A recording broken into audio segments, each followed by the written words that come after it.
भाई आज उद्देश्य है मेरा कि जितनी हमारी पीड़िता है, क्योंकि हमारे यहाँ महीने में 2 बार सुनवाई होती है और जितने हमारे पास केस आते हैं उनसे संबंधित अधिकारी हमारे यहाँ सब मौजूद रहते हैं और जितने जो भी समस्याएं हैं हम कोशिश करते हैं कि उनका तुरंत की तुरंत निस्तारण कराएं। जो कोर्ट में केस चल रहे होते हैं उनका तो एक अलग मामला है कि क्योंकि वो कोर्ट पे ही छोड़ दिया जाता है। बाकी जो कोर्ट में नहीं है, जो पुलिस में है, जो पुलिस के द्वारा है या जो भी सेटिस्फाई नहीं है, तो उनकी हम पूरी मदद करते हैं और कोशिश करते हैं कि हम निस्तारण करें।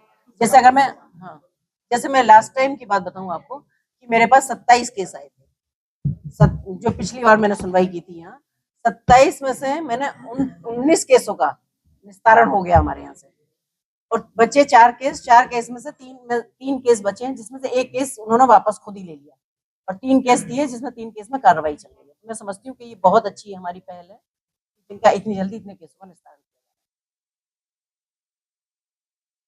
नेचुरली सभी तरह के आते हैं, लेकिन घरेलू हिंसा के बहुत आते हैं और महिलाओं से क्योंकि महिला देश की आधी आबादी है, 12.5 करोड़ की आबादी महिलाओं की है उत्तर प्रदेश में, तो निश्चित रूप से हर फील्ड से जुड़े हुए हैं। पर घरेलू हिंसा से बहुत सारे केस हैं तो यहाँ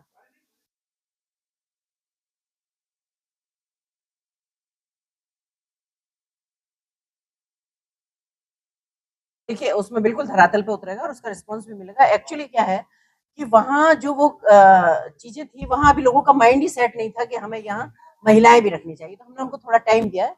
एक तो हमें प्रशासनिक तौर पे थोड़ा टाइम दिया कि उनकी काउंटिंग की जाए, काउंट किया जाए कि कहाँ कितने जिम है या कितने पार्लर हैं या कितनी चीजें। तो ये भी है कि क्योंकि उनका माइंड सेट नहीं था, तो हो सकता है उनके साथ में ये प्रॉब्लम आ रही हो कि हम इसमें काम करने के लिए महिलाएं कहाँ से लाएं।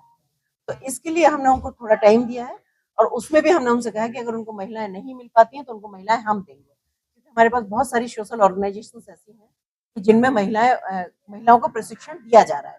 तो निश्चित रूप से जब ऐसी महिलाएं वहां होंगी तो वो आत्मनिर्भर भी बनेंगी, उनको काम मिलेगा, रोजगार मिलेगा और उनको भी हम सुविधाएं दे पाएंगे। उसके बावजूद भी अगर प्रशिक्षित महिलाओं की कहीं कोई कमी आती है, तो हमने डिसाइड किया है कि हम ऑर्गेनाइजेशन के थ्रू या हम जैसे भी कोशिश कर सकते हैं, तो हम इस तरह के कुछ और प्रशिक्षण केंद्र हम खोलेंगे, जिसके थ्रू हम महिला वहां से निकाल पाएंगे। तो हमने थोड़ा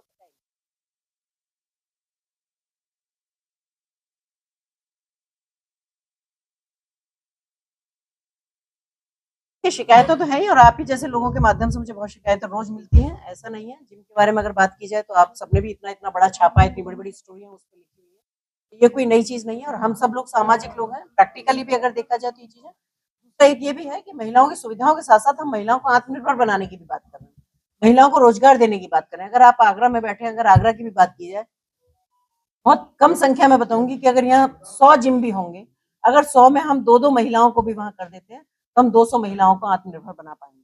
तो एक ये भी है। दूसरा ये है कि जिन महिलाओं को असुविधा है या जो महिलाएं नहीं चाहती हैं कि हम पुरुष ट्रेनर के साथ ट्रेनिंग लें, तो उनके लिए एक ऑप्शन के तौर पर भी वहां महिला उपलब्ध है।